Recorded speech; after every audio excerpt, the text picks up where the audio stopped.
Sebagian orang mungkin tidak banyak mengenal nama Tan Jinsing, kecuali masyarakat Tionghoa yang berada di Yogyakarta.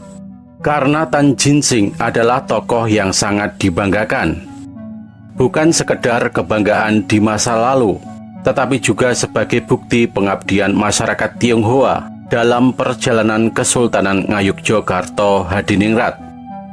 Bukti pengabdian masyarakat Tionghoa yang sangat besar adalah terdapat 3 keturunan Tionghoa di lingkungan Keraton Yogyakarta, antara lain Trah Secodiningrat, Trah Honggodrono, dan Trah Kartodirjo.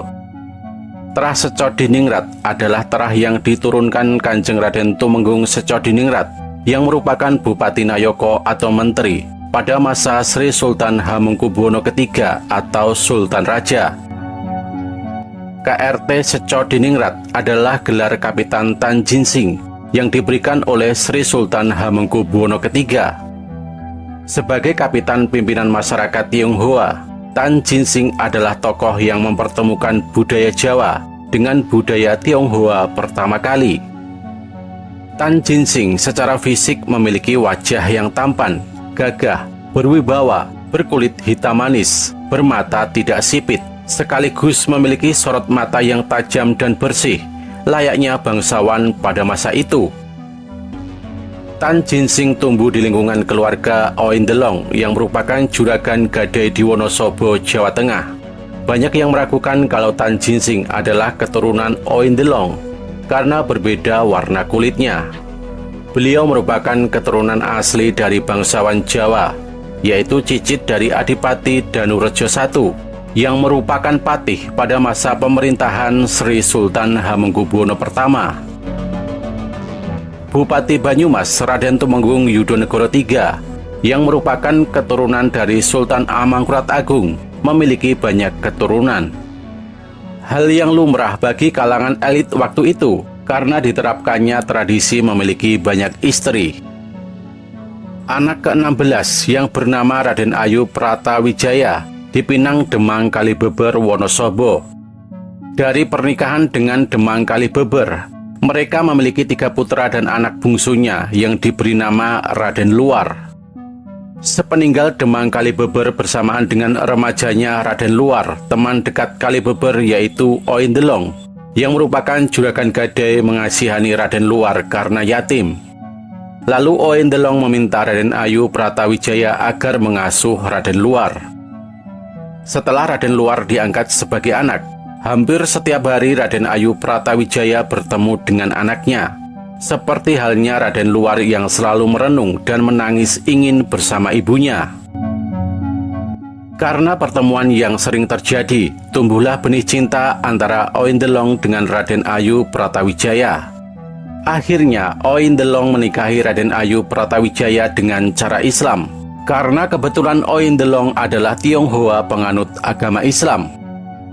Setelah resmi menjadi anak tiri, Oindelong memberi nama Tionghoa kepada Raden Luar, yaitu Tan Jinsing. Di tahun 1757, Pangeran Mangkubumi berhasil menguasai sebagian wilayah Mataram sesuai dengan perjanjian Giyanti dan mendirikan Kesultanan Ngayogyakarta Hadiningrat dengan gelar Sri Sultan Hamengkubuwono I. Ia kemudian membawa Bupati Banyumas Yudonegoro III ke Yogyakarta, sekaligus diangkat sebagai patih dan diberi gelar Kanjeng Adipati Danurejo I. Alasan pengangkatan Yudonegoro III menjadi patih karena jasanya yang besar pada Mangkubumi dalam memperjuangkan haknya di Mataram. Putra sulung Yudonegoro III menggantikan kedudukannya sebagai Bupati Banyumas yang bergelar Yudonegoro IV. Kepindahan Yudonegoro III ke pusat pemerintahan Yogyakarta dengan memangku gelar baru sebagai patih tentu diikuti sejumlah anggota keluarganya, termasuk menantunya, yaitu Juragan Oindelong. Pada saat itu juga Tan Jinsing atau Raden Luar menetap di pusat Kesultanan Yogyakarta. Setelah Tan Jinsing beranjak dewasa, ia menikahi putri seorang Kapitan Yap Sang Tingho atau Kapitan Cina di Yogyakarta pada masa itu. Pernikahan ini menjadikan naiknya derajat Tan Jinsing. Karena Tan Jinsing menantu seorang kapitan, maka ia cukup disegani masyarakat Tionghoa. apalagi ia dipercaya merupakan orang yang cakap dan memiliki kesaktian yang tinggi. Setelah Kapitan Yap Sang Tinghu wafat, diangkatlah Tan Jinsing sebagai penggantinya dengan gelar Kapitan atau Lurahing Pacino di Yogyakarta. Pada tahun 1813 sampai tahun 1815, terjadi kegoyahan di Kesultanan Yogyakarta karena perselisihan antara Sri Sultan Hamengkubuwono II dengan putra mahkotanya, yaitu Sultan Raja. Saat itu Raffles tengah menjabat Gubernur Jenderal di Jawa. Penolakan Sri Sultan Hamengkubuwono II untuk tunduk kepadanya membuat Raffles mengirim pasukan dari India dan Gurkha untuk menghukum Sultan. Pasukan itu disebut pasukan Sepehi oleh rakyat Yogyakarta. Campur tangan Raffles untuk menyingkirkan Sri Sultan Hamengkubuwono II dari kedudukannya ini dikenal sebagai Geger Sepehi di Yogyakarta.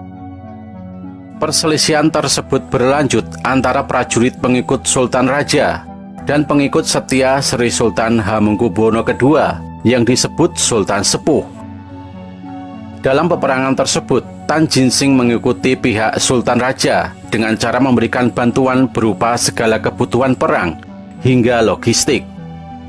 Setelah Raffles berhasil mengasingkan Sultan Sepuh ke Pulau Penang, Sultan Raja naik tahta dan bergelar Sri Sultan Hamengkubuwono III. Bersamaan dengan kenaikan Sultan Raja sebagai Sultan, derajat Tan Jinsing pun ikut naik. Karena bantuan yang besar dari Kapitan Tan Jinsing, Sri Sultan mengangkatnya menjadi Bupati Nayoko di Yogyakarta yang diberi nama Raden Tumenggung Secodiningrat. Tidak hanya itu, Tan Jinsing juga mendapat bantuan dari Sri Sultan sebanyak 1.000 ringgit setiap bulan. Keputusan tersebut dikarenakan tunjangan tersebut diberikan turun-temurun jika yang menjadi raja berdarah Sultan Raja. Selain itu, Sri Sultan juga menghadiahi Tan Jinsing tanah yang terletak di desa Padukan Bantul, di wilayah tertentu di bawah pengawasannya. Wilayah tersebut diberikan seiring dengan pemberian pada Tan Jinsing dengan gelar Kanjeng Raden Tumenggung Secodiningrat, sehingga wilayah ini disebut Tlatah atau Bumi Secodiningrat, yang wilayahnya meliputi pecinan Malioboro, Pajeksan, Gondomanan, dan lain-lain. Setiap anak laki-laki keturunan KRT Secodiningrat diberi gelar Raden. Bila anak pertama laki-laki diwajibkan menggunakan nama kebangsaan Jawa. Sedangkan untuk anak perempuan diberi gelar Raden Roro. Jika menikah dengan bangsawan mendapat gelar Raden Nganten. Hingga tahun 1760 sampai 1831, Kapitan Tan Jinsing mempunyai 3 pendamping. Istri pertama keturunan asal Tionghoa peranakan yang disebut Nyonya Kapitan. Istri kedua keturunan Jawa bergelar Mas Ajeng Secodiningrat. Sedangkan istri ketiga juga perempuan Jawa yang dipanggil Raden Nganten Secodiningrat. Keturunan KRT Secodiningrat berkembang karena ketiga orang istrinya ini. Pada tanggal 10 Mei tahun 1831, Kapitan Tan Jinsing meninggal dunia dan dimakamkan secara Islam. Kedudukannya sebagai Kapitan Cina sekaligus Bupati Nayoko digantikan putranya yang bernama Raden Dagang yang memiliki gelar Tumenggung Secodiningrat II. Raden Dagang dilahirkan dari istri pertama atau dari Nyonya Kapitan yang bernama Yap Sang Tinghu. Karena lahir dari ibu yang berbeda, dari Tionghoa dan Jawa, menjadikan keturunan Secodiningrat tersebar menjadi 2 kelompok, yaitu budaya Tionghoa dan budaya Jawa. Meskipun terdapat perbedaan budaya, namun mereka tetap bersatu dalam keluarga besar KRT Secodiningrat dalam wadah Terah Secodiningrat. Keluarga Terah Secodiningrat banyak tersebar di berbagai kota terutama Jawa, dan tidak hanya beragama Islam, tetapi juga agama lain, seperti Katolik, Kristen, dan Buddha. Keturunan KRT Secodiningrat menjunjung tinggi perpaduan budaya Jawa dan Tionghoa, sekaligus menjaga persatuan dan kesatuan bangsa.